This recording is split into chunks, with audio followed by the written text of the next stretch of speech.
This trumpet player has one of the most recognizable sounds, at least to other trumpet players. And he has one of the most tragic stories of leaving us too soon.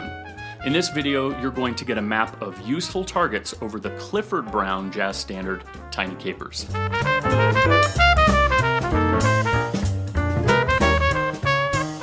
Hi, my name is Jason Klobnak and I'm a jazz trumpeter from Denver, Colorado that helps musicians find a better way to improvise. If you're looking for a quick jazz improv tip that will help your soloing, then you've come to the right place.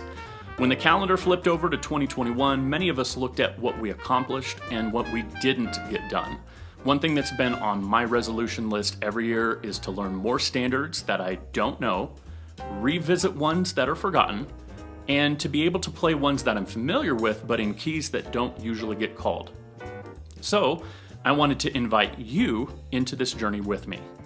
This standard, for me, falls into the category of I've never learned before. When it comes to Clifford Brown's catalog of tunes, I know what might be considered the most recognizable ones. Those include songs like Joy Spring, Sandu, Daoud, and a bunch that he played on but didn't write. Tiny Capers, though, was one that I've heard when listening to his recordings, but never internalized, never learned it. So this is a good time, right? If you're ready, let's map it out. If you're not quite sure what that means, be sure to stick around for the rest of the video and check out some of the previous masterclasses where we've mapped out other jazz standards. Tiny Capers is a great one to look at for those that like to see key areas. Why? There's no real surprises within the harmonic progression. Like many standards, this follows cyclical movements.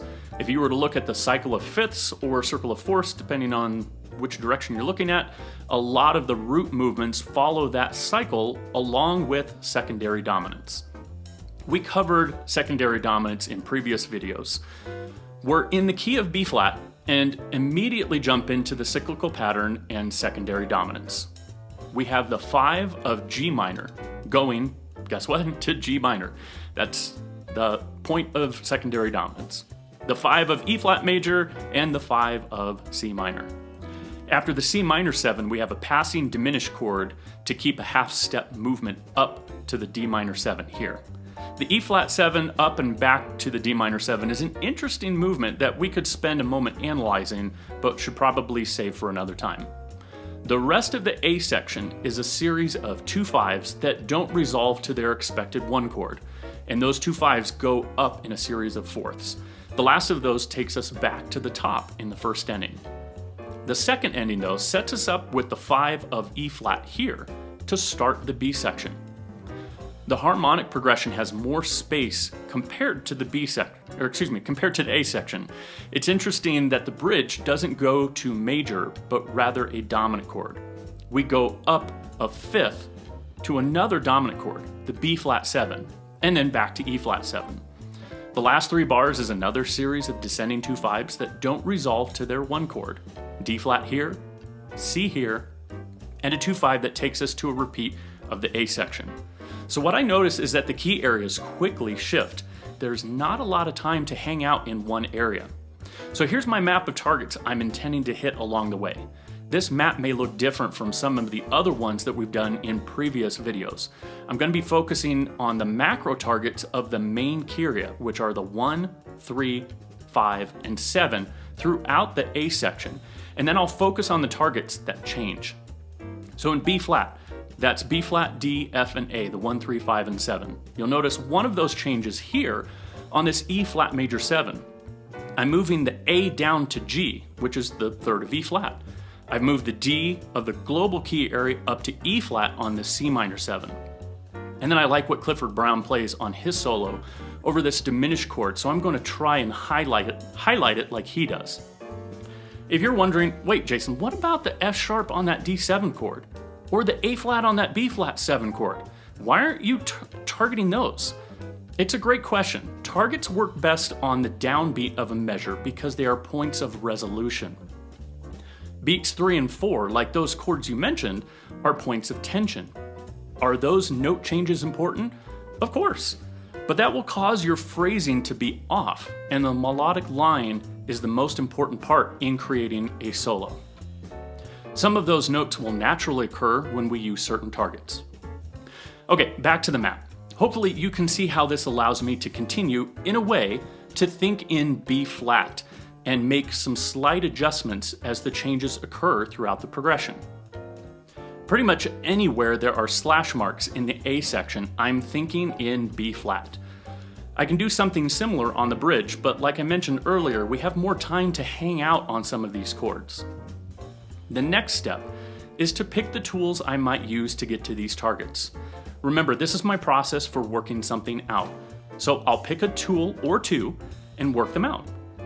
Because I chose my targets as a global key area, at least for the most part, as B flat, I'm going to use the B flat major pentatonic scale as my main tool of choice.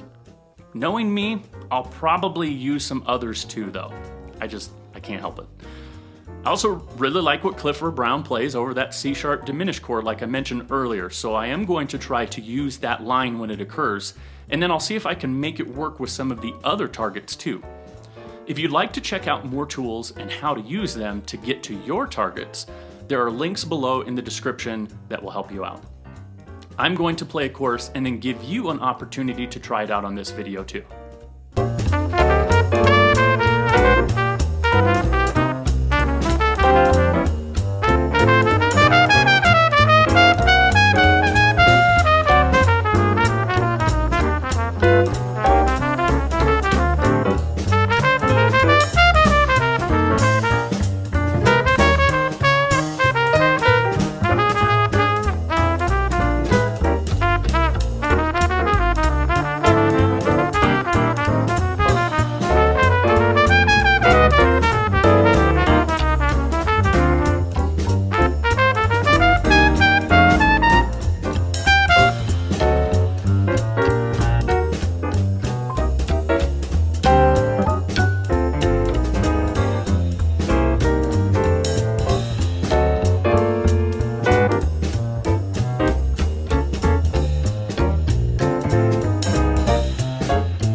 I hope you've enjoyed this video and that it has added value or benefit to your playing in some way. Be sure to hit that subscribe button and that bell that's right next to it that lets you know when another video comes out. And if you know any other musician that might find this useful, please feel free to share it with them too. Until then, my name is Jason Klobnak, and I'll see you on the next one.